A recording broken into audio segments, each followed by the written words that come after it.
D'or, tour de chauffe. Nos chroniqueurs se dé...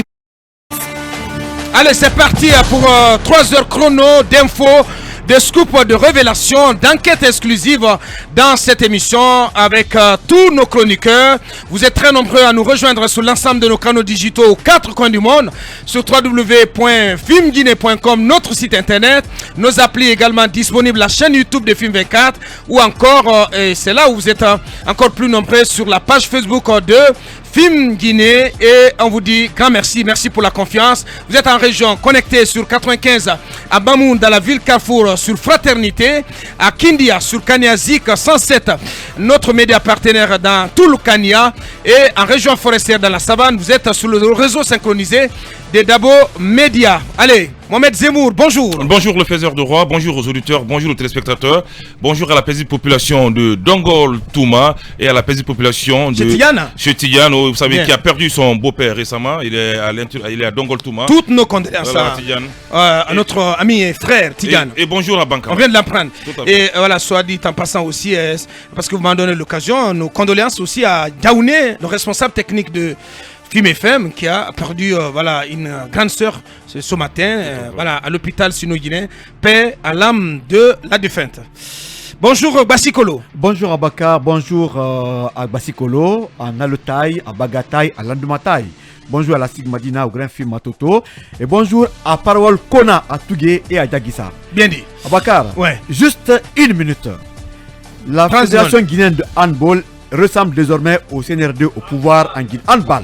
Handball, ouais. On m'avait fait cette remarque. Oui, c'est de l'allemand. Oui, bien. La Fédération guinéenne de handball ressemble au CNRD au pouvoir en Guinée. Ouh là là. Tous qui s'opposent à sa gestion, qui dénoncent sa gestion, sont aujourd'hui traqués. Mais là, vous parlez de Paille, là. Bon, je ne sais pas comment il s'appelle, mais c'est un policier qui est Paille, de ce côté. Quand même. D'accord. Tu peux pas me dire que tu connais pas Paille? Non, je le connais pas. J'entends son nom, mais je le connais pas. Mais ce qui se passe, beaucoup d'anciens internationaux attention Lincoln. Abakar. C'est un grand monsieur. Oui, Abakar. Il s'investit beaucoup pour cette discipline. Non, la preuve est sortie. Quelle preuve contraire? Quelle preuve contraire? Les investissements. Attention. On a un papier actuellement de 2012 à 2021. C'est le ministère du budget qui a financé toutes les activités de la Fédération guinéenne de handball. Je propose que voilà, vous travaillez ensemble avec le desk. Le desk. Oui. Voilà. Non, mais il y a des gens qui sont traqués. Ouais. Il faut que ça s'arrête. Bien. Le coach Bangoura qui a qualifié l'équipe féminine a été écarté parce que les gens dénoncent. Karamoko Kaba, qui est ancien capitaine du Sili Senior, actuellement à la DPJ et devant la justice parce qu'ils ont demandé la justification de 79 milliards de francs guinéens décaissés par le ministère du budget. Ouais. Mais il faut que la direction nationale du sport s'implique puisque ces montants ne peuvent pas sortir et que les gens qui n'ont jamais gagné des primes... Donc on est dans une espèce de l'arbre qui cache la forêt. Oui, mais ils sont tous convoqués aujourd'hui. Notre Salif Ima Kamara qui est société de Orea, qui est aujourd'hui convoqué parce qu'ils ont tous demandé des comptes au président de la Fédération guinéenne de handball. Ouais. Cela doit cesser. Nous sommes en Guinée. Si vous gérez des montants, quand les gens demandent, ne les envoyez pas au commissariat ou à la police ou bien à la justice. Ouais. Parce que ceux qui sortent là, à leur époque, ils n'ont jamais perçu de prime. Ils ont mouillé le maillot. Bien. Il faut qu'on cesse. Donc on va approfondir, approfondir l'enquête avec notre pool d'enquêteurs sous la houlette de Koumba Diallo. Bonjour l'enfant de Koumi. Bonjour bonjour au village de Gonota. Dans la sous-préfecture de Guéasso, préfecture de Lola. Et c'est chez mon ami, censeur sur Facebook, Mohamed Fofana du RPG Arc-en-Ciel. Ah, Mohamed, il est de Guéasso. Guéasso. Oh là là, c'est très bien. Ouais, le jeune Mohamed. Bonjour, l'enfant du triangle sacré. Bonjour l'influenceur, bonjour à Nyonso Moridou, bonjour à Koui. Bonjour à Komodou, bonjour à Zali Collet. J'ai dit bonjour effectivement à la ministre de la pêche parce qu'hier elle est passée ici. Malheureusement, j'ai pas pu y réagir. J'ai apprécié justement son initiative d'opérer cette inspection. Sincèrement, c'est l'un des meilleurs ministres. Absolument.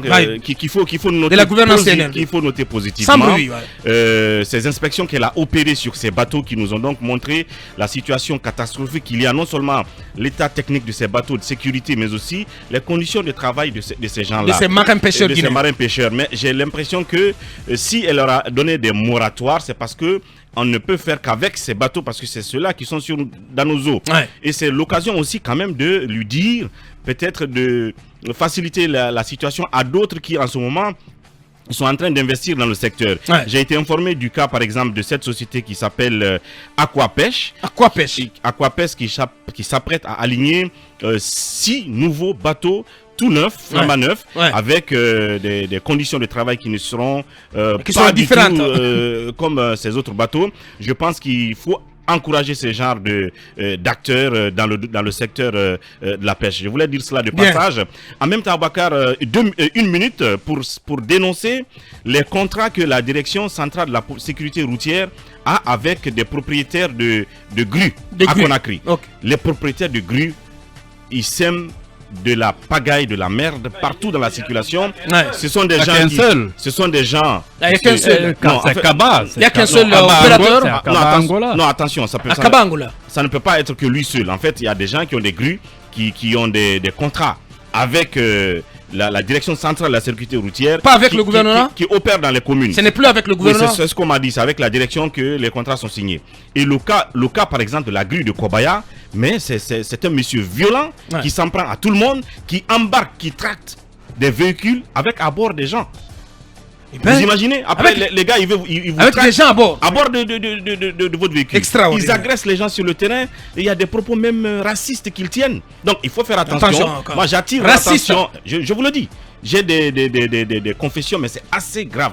Donc c'est des gens qui n'ont aucune expérience. Il suffit qu'ils partent prendre une grue à Bruxelles ou je sais pas où, qu'ils les amènent à Conakry, ils signent un contrat, aucun professionnalisme dans ce qu'ils font. Dommage. Donc j'attire l'attention de la direction de la police. Voilà, bien dit. Encore une fois, voilà, tous nos encouragements à cette brave dame, Madame Charlotte Daffé, voilà, l'une des meilleures ministres, ou l'un des meilleurs du gouvernement. Oui, voilà. Madame depuis, Charlotte, il y a aussi depuis la gouvernance, la ministre de l'enseignement supérieur, justement, que j'adore bien, cette dame. Bien entendu. Le docteur. Je pense que c'est les deux qui s'en sortent. Ouais, elles s'en sortent bien. Ouais, au niveau de... Vous dites le ministre de l'Agriculture qui s'en sort. Non, on parle de la gente féminine. La gente féminine, aujourd'hui, on constate que la nouvelle ministre de l'Information et de la Communication, montre beaucoup d'ambition. Hier, elle était avec la presse, aujourd'hui avec les agences de communication. On va voir ce que ça va donner. En tout cas, je sens beaucoup de volonté chez Aminata Kaba cette fois-ci. Oui. Bonjour. Mamadou Djambal. Bonjour à Tougué, ma préfecture d'origine. À Djeké, où je suis né, à Zérékoré, ma ville d'adoption. Bonjour à Mandiana chez mes tuteurs. Très bien. À Bofa aussi, mes tuteurs métis, la famille Chaudron. Très bien. Et bonjour à ceux qui nous suivent depuis Bruxelles. Merci. Bonjour à Koumba Diallo de retour. Bonjour à Boubacar, vous me manquiez énormément. Énormément, j'ai dit. Tu nous as énormément manqué aussi. Bonjour à nos. À l'espace de quelques jours. Oui, à nos chers auditeurs et téléspectateurs. Mais à Boubacar, je sais ça s'est très bien passé. Oui, ça va. On en parlera. Je sais que vous êtes curieux, mais on en parlera. Je sais qu'à l'origine, au départ, c'était très compliqué avec la rame. 2 jours à l'aéroport. 2 jours à l'aéroport de Conakry. Parce que c'est pas une bonne publicité pour la rame. Ce qui s'est passé à l'occasion de votre voyage. C'est inhérent à la technologie. Oui, mais non, mais attendez quand même. Ces derniers temps, la rame, elle doit revoir son système. Alors, je suis d'accord avec vous. Merci pour votre compassion. Mais 2 jours à l'aéroport de Conakry, en attendant de voyager, c'était dû à une panne technique de l'avion qui devait atterrir à Conakry et qui a été finalement dérouté sur Dakar. Imaginez la pagaille. Imaginez aussi la panique. Oui, des voyageurs ont failli se jeter sur le responsable de rame. Mais j'ai vu quelqu'un d'un tempérament assez calme. Le chef d'escale. Il opposait aux menaces toujours un sourire et une excuse qui semblait être vraiment qui pouvait adoucir le cœur. Mais Aboubacar, je profite de mon bonjour parce que Dalen, Kouroussa et Labé ont été isolés, mais aujourd'hui je vais les isoler davantage. J'aimerais partiellement dire bonjour à Kouroussa, notamment à Saraya. Vous savez pourquoi? Non. Je pense à Aboubacar Demba Kamara, ce chanteur qui nous a toujours rappelé que nous sommes Guinéens, ce chanteur qui nous a toujours donné la fierté d'être Guinéen. J'ai pris Dieu qu'il accepte son âme, mais j'aimerais aussi penser à l'Elouma. Une préfecture aussi oubliée que Gawal et Koubia. L'Elouma, une préfecture située auprès de l'abbé qui, pour se rendre, il vous faudra vraiment vous commander un massage gratuit. C'est que ma petite fille appelle massage gratuit. Quand elle part à Gawal, elle me dit papa, d'ici Gawal, c'est massage gratuit. Alors, je pense que les autorités doivent réfléchir sur comment désenclaver l'Elouma. Mais Aboubacar, Je suis triste. Pourquoi? Pour tous nos compatriotes qui souhaitent se rendre au Maroc. Un pays avec lequel nous avons eu des relations séculaires. Nous avons même partagé la sous-confession de Tidjania. Ce pays-là nous a sanctionnés depuis 2018. Au lieu de sanctionner la Guinée, ce pays a sanctionné les Guinéens avec cette autorisation électronique de voyage au Maroc. Une autorisation qui est déclarée officiellement gratuite, mais pour laquelle autorisation des Guinéens sont obligés de débourser entre 1 million de francs guinéens et 5 millions de francs guinéens, c'est selon les sources. Sérieux? Oui, c'est selon les sources. Alors, que le visa américain, qui est supposé être le plus cher, ne vaut pas cela. Pourquoi les autorités guinéennes abandonnent les Guinéens qui souhaitent se rendre au Maroc? Pour quelle raison? Parce que voilà une situation qui devrait interpeller le ministère des Affaires étrangères. Plusieurs entreprises installées en Guinée ont leur direction régionale au Maroc. Nos étudiants qui partent au Maroc souffrent. Imaginez quand vous dites à un étudiant, il faut qu'il paye entre 1 million et 5 millions de francs guinéens pour se rendre au Maroc. Que fait la police pour nous démanteler interréseau? Parce que j'ai appris que ce n'est pas à la connaissance. C'est pas à l'ambassade. C'est des Guinéens qui organisent ça à partir des cyber et pour arnaquer des Guinéens et empêcher même des malades. Je termine. Oui, parce que justement ça se passe dans les cyber. Oui, je termine ma tristesse. Avant même du côté de Ignace Dine, là-bas il y a une institution dont je ne vais pas nommer. L'un des gourous là-bas était le chef. Je termine ma tristesse, Aboubakar. Je termine ma tristesse par la situation des Guinéens en Tunisie. Docteur Pété Diallo, ministre de la Santé, vous avez raison de vouloir faire de l'hôpital Donka un hôpital de référence. Tunis est devenu le CHU de la Guinée. Et pour y arriver, c'est du calvaire. Il y a des malades qui bougent de la Guinée et qui sont expulsés du territoire tunisien, marocain. Parce qu'on suppose qu'ils sont candidats à l'immigration. Et il y a des malades qui arrivent et qui peuvent passer 4 heures, 5 heures à l'aéroport en train d'attendre d'être autorisés à franchir les barrières. Je pense que c'est très douloureux. Ça fait extrêmement mal. En tout cas, moi, ça m'a fait mal. Je ne me suis pas promené dans Tunis, mais j'ai quand même passé assez de temps à l'aéroport. J'ai écouté des Guinéens qui souffraient. Je pense que notre administration doit faire face à cette situation. Et Aboubakar, enfin, vous êtes malade, vous n'êtes pas malade. En sortant de l'aéroport Tunis de Carthage, on vous retire votre argent. Oui, votre liquidité, on vous le retire. Pourquoi? Parce qu'on dit que l'argent ne doit pas sortir de la Tunisie. C'est-à-dire que nos parents qui ne savent ni lire ni écrire et qui ne sont pas accompagnés, ils ne savent pas qu'en arrivant à Tunis, qu'il faille aller à la douane, dire j'ai tel montant, contre 12 ou 20 dinars, on vous donne le papier comme ça, votre argent est sécurisé. Mais si vous n'en faites pas, personne ne vous demande de l'argent à la rentrée, mais à la sortie, vous laisserez votre argent. Il faut tout simplement conseiller à nos compatriotes de déclarer leurs biens. Et s'ils ne savent pas, c'est ce que j'ai dit. C'est aussi une mission qui revient au service du ministère des Affaires étrangères. Un consulat, si je m'abuse, un consulat de la Guinée à Tunis ou une ambassade qui devrait s'employer à cette fin. C'est important. En tout cas, que l'information circule, que les gens sachent que lorsque vous devez sortir il en est de même. C'est l'ambassade d'Algérie pratiquement pour tous les pays. C'est important. Voilà. On ne peut pas se promener avec beaucoup de liquidités comme ça. Oui, même si c'est pas beaucoup. Même si c'est pas beaucoup, vous laissez l'argent. J'ai appris qu'il y a un Guinéen qui a perdu $4,000. Tout simplement parce qu'il n'avait pas déclaré. Il revient à l'aéroport. Bon, c'est bonne chance pour la douane.